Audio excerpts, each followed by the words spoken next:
एक मुलाकात ऐसी शख्सियतों के साथ जिन्होंने दिया है अपने जीवन को एक नया मुकाम।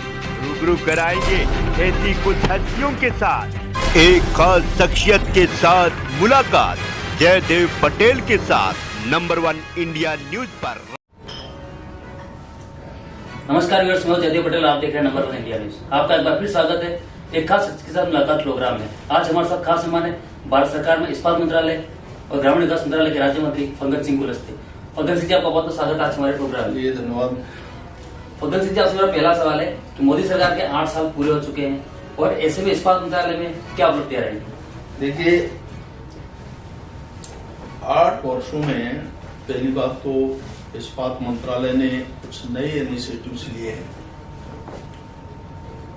और कभी हमने जो हमारे एक्सपोर्ट होता था और उसको हमने थोड़ा लोकल डाइवर्ट किया है डोमेस्टिक मार्केट के अंदर। तो इसके कारण जो भारत के और खासतौर से एमएसएमई को और जितने भी इस प्रकार की इंडस्ट्री है तो उसको लाभ मिल रहा है। और हमने अभी PIL स्कीम लॉन्च किया है और ये भी पहली बार ऐसा प्रयोग हुआ है सेफ्टी को लेकर के। पहले हमारे पास सेफ्टी की कोई पॉलिसी थी नहीं। हम लोगों ने सेफ्टी को लेकर के और सभी को, जितने हमारी यूनिट देश में, चाहे प्राइवेट हो चाहे हमारे गवर्नमेंट के संस्थान, हमने सेफ्टी को प्राथमिकता दिया और इसके लिए हमने एक नीति बनाया है कि उनको मैंडेटरी हमने किया है, क्योंकि कई तरह की दुर्घटनाएं होती। तो ऐसे नए इनिशिएटिव्स और हमारा लक्ष्य है आने वाले 2030 तक हमारा 300 टन का एक टारगेट हमने अचीव करने का एक फैसला हमने किया है और एक पॉलिसी बनाया है। इसको लेकर के आगे बढ़ रहे हैं। फग्गन सिंह जी, आपका ग्रामीण विकास मंत्रालय भी है, ऐसे में ग्रामीण विकास को लेकर के भारत सरकार की क्या योजना है?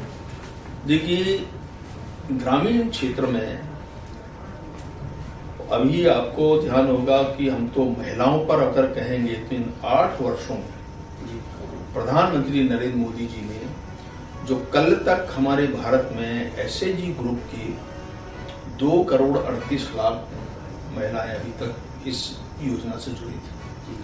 अभी हमने इन 8 वर्षों में हमने प्रयास किया है कि आज हमारे यहाँ लगभग 8 करोड़ 3 लाख के आसपास मिला। ये बहुत बड़ा इजाफा हुआ और आपको ध्यान होगा कि जितने भी देश भर के या राज्यों के अंदर जो हमारे एसएचजी ग्रुप्स हैं उनको हम मार्केटिंग प्रोवाइड करा रहे हैं और यही कल्पना प्रधानमंत्री जी ने किया कि हम एक आत्मनिर्भर भारत, लोगों को रोजगार और बड़े स्केल में महिलाओं को काम पे लगाना। हमने चाहे नल जल की योजना के अंदर हो, उनको इन्वॉल्वमेंट हमने किया, पावर के अंदर हमने इन्वॉल्वमेंट किया, उनकी बिजली के बिल कनेक्शन का मामला, बच्चों के लिए मिड डे मील का जो काम होता है उसमें भी उनको इन्वॉल्व किया। ऐसे कई कामों में हमारे एसएचजी ग्रुप को हमने लगाया है। तो बहुत बड़ी प्राथमिकता हमारी महिलाओं के क्षेत्र में हुआ है। वैसे ग्रामीण क्षेत्र में अभी नरेगा है। नरेगा, आपको ध्यान होगा कि हम नरेगा में इस बार पूरे कोविड पीरियड में जितना ज्यादा से ज्यादा मैक्सिमम जो लोग हमारे मजदूर हैं, जो प्रवासी मजदूर थे, उनके लिए, उनके रोकने के लिए, उनको काम की दृष्टि से बहुत बड़ा हमने नरेगा में काम लिया ताकि स्थानीय लोगों को हम रोजगार दे सकें। इस प्रकार का एक प्रयास हमने किया है। इसके कारण ये जो पलायन होता था वो रुका और इस कोविड पीरियड में हमने ज्यादा से ज्यादा लोगों को हमने मदद कर पाए।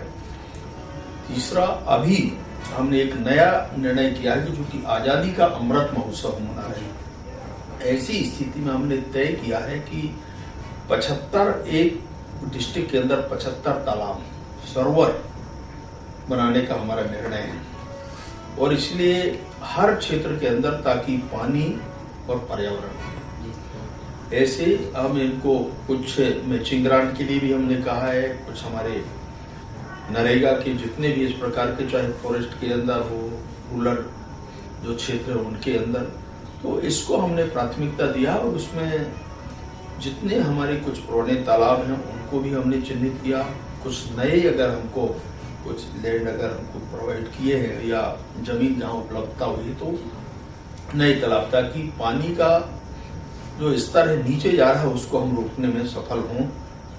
और दूसरा, पर्यावरण की दृष्टि प्लांटेशन, बड़ी संख्या में प्लांटेशन लगाने का अलग अलग क्षेत्र में हमने, चाहे फॉरेस्ट के अंदर हो चाहे ग्रामीण, हर पंचायत क्षेत्र के अंदर हमने तय किया है।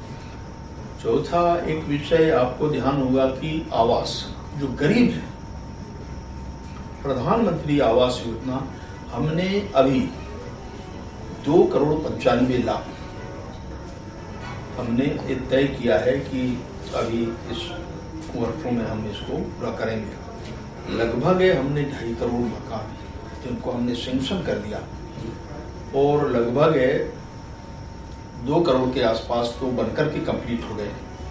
कुछ कठिनाइयां हुई हैं हमको, क्योंकि राज्यों को ये सारा सब करना पड़ता है जमीन का, लैंड का।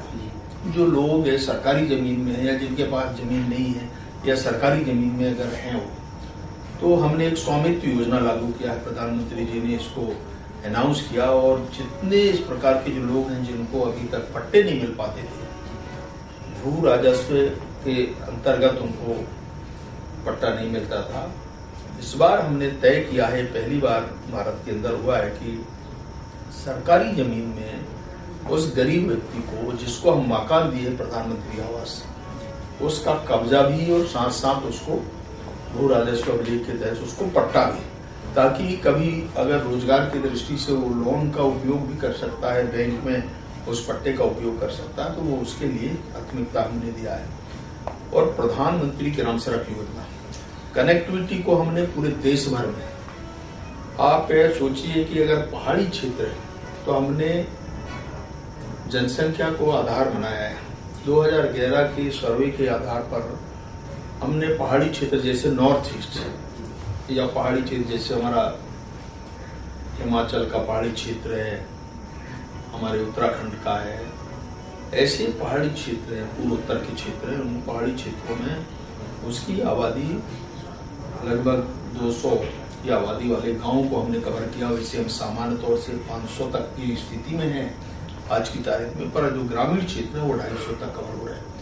और बड़े स्केल में हमने इस सेक्टर में काम किया है। और आपको ताज्जुब होगा जानकर कि आज पूरे हिंदुस्तान का जो ग्रामीण क्षेत्र है, गांव, हम लगभग उन गांवों को कवर कर रहे हैं। और हम 23-24 तक हमने अभी कुछ हमारे सामने हमारा टारगेट था कि 22 को पूरा करेंगे, पर इसलिए कि ये थोड़ा कनेक्टिविटी को हमने बढ़ाया है, अपग्रेडेशन हमने किया है कि जितने ऐसे जो रोड बने हुए हैं उनको हमने थोड़ा कनेक्टिविटी की दृष्टि से हमने जोड़ा है। कि जैसे स्कूल कोई छूट गया या हॉस्पिटल छूट गया या कोई सार्वजनिक स्थान छूट गया, तो अगर उससे 1-2 किलोमीटर का अंतराल है या वहां तक पहुंचने में कठिनाई, तो उसको हमने अपडेट किया है। और इस प्रकार की स्थिति ग्रामीण स्तर पर, और सबसे ज्यादा हमारा जो प्रभावी है वो है नरेगा। और ये जो हम तालाब है, सरोवर जो बनाए, वो एक अपने आप में एक अद्भुत है। पूरे देश भर में जितने हमारे जिले हैं, सब जिलों को हमने कहा है कि 75 सरोवर बनना चाहिए और उसका बोर्ड भी अलग से लगे, ताकि उसको आजादी के अमृत महोत्सव के उपलक्ष्य में इस काम को हम देश की और समाज को हम बता सके। इस प्रकार की घटना हमने किया है। फग्गन सिंह जी, आपसे क्लोजिंग क्वेश्चन है कि कांग्रेस के विधायक हैं सज्जन वर्मा जी, उन्होंने विवादित बयान दिया है कि नेहरू और जिन्ना ने भारत के 2 टुकड़े करके कोई भूल नहीं की, बल्कि अक्लमंदी का काम किया है। कैसे देखते हैं आप इसको? देखिए, अब उनका क्या तर्क है इसमें, वास्तव में आज जो अपन देख पा रहे हैं, मैं जम्मू कश्मीर के बारे में कह सकता हूं कि 370 के बाद हमारा जाना हुआ, मेरा करीब 4 बार जाना हुआ इस अवधि के दौरान अलग अलग जिलों में। तो आज जो अमन चैन हम देख रहे हैं, आज बड़ी संख्या में लोग भी वहां आ रहे हैं, व्यवसाय शुरू हो रहे हैं, हमारे विकास के काम बढ़े हुए हैं। अभी तक वहां कनेक्टिविटी से भी लोग वंचित थे, पावर सेक्टर में भी पीछे थे, लोगों को एम्प्लॉयमेंट की दृष्टि से और बड़ी संख्या में हाउसिंग के लिए भी।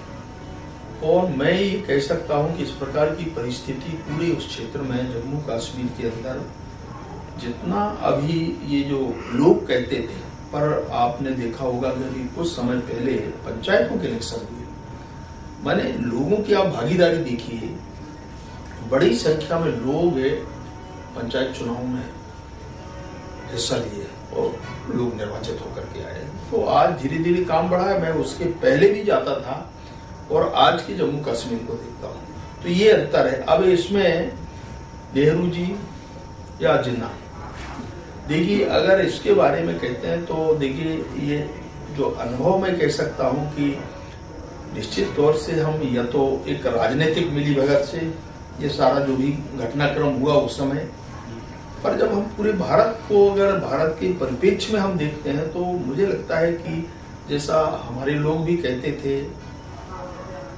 आज डॉक्टर यह के बारे में आप देख लीजिए, सरदार पटेल के बारे में आप देख लीजिए, आप हमारे श्यामा प्रसाद मुखर्जी के बारे में आप देख लीजिए, डॉक्टर भीमराव अम्बेडकर जी के बारे में देखिए। उस समय जो अंतरिम सरकार की जो स्थिति थी उसको आप देखेंगे तो अपन आज कल्पना नहीं कर सकते कि आजादी के प्रारंभ में इस प्रकार का ये सारा उद्घोष से प्रारंभ हुआ और आज इस दिशा में आज हम देख रहे हैं, तो इतने लंबे अंतराल के बाद भी लोग उस समय तो कल्पना नहीं कर सकते कि भारत के बारे में, जम्मू कश्मीर के बारे में, और इसलिए उस समय भी ये आवाज उठ करके आती है कि भारत का हिस्सा अभिन्न है। ये जो बार बार लोग बात करते थे, उस समय बात करते थे, और आज आप देखिए तो आज ऐसा वास्तव में महसूस होता है कि ये जो गैप था, ये जो कमी थी, शायद ये इस कमी को अगर उस समय पूरा हो गया होता तो आज जम्मू कश्मीर की स्थिति और कुछ होती। तो इस प्रकार की स्थिति, और शायद अगर उन्होंने ऐसा कहा है तो देखिए कुछ सोच करके ही कहा होगा। फग्गन सिंह जी, आपने जम्मू कश्मीर का जिक्र किया, तो हम 1 महीने से लगातार देख रहे हैं किस तरह से वहाँ टारगेट किलिंग हो रही है और लोग वहाँ पे पलायन करने को मजबूर है। इसको लेकर भारत सरकार क्या कदम उठा रही है? देखिए हमारा एक प्रयास है कि देखिए जब एक शांत वातावरण आज हम कह सकते हैं, तो इसको थोड़ा अभी बीच में ये जो प्रयास हो रहे हैं, मुझे लगता है कि ये सफल होंगे नहीं। सरकार इस पे बहुत गंभीरता से चिंता कर रही है, और जो भी ये जो घटनाक्रम थोड़े हो रहे हैं, मुझे लगता है कि ये ठीक नहीं है। और जितना जो कमी आई, मुझे लगता है इससे पूरे इसके बाद, इस अमेंडमेंट के बाद आप देखेंगे तो बहुत शांति से, अमन से हम ये कह सकते हैं। समय लगेगा क्योंकि इतने दिनों के ये जो एक प्रकार की अव्यवस्था थी, लाइन ऑर्डर का जो माहौल, वातावरण जो बिगड़ा हुआ था, उसको ठीक करने में थोड़ा समय लगेगा, परंतु सरकार ने, हमारे प्रधानमंत्री जी ने, गृह मंत्री जी ने इसको बहुत गंभीरता से लिया है, और इसके कारण हम धीरे धीरे आज एक सामान्य परिवेश में आगे बढ़ रहे हैं। फग्गन सिंह जी, आप नंबर 1 इंडिया के समय निकाला, उसके लिए आपको बहुत बहुत धन्यवाद। चलिए, धन्यवाद।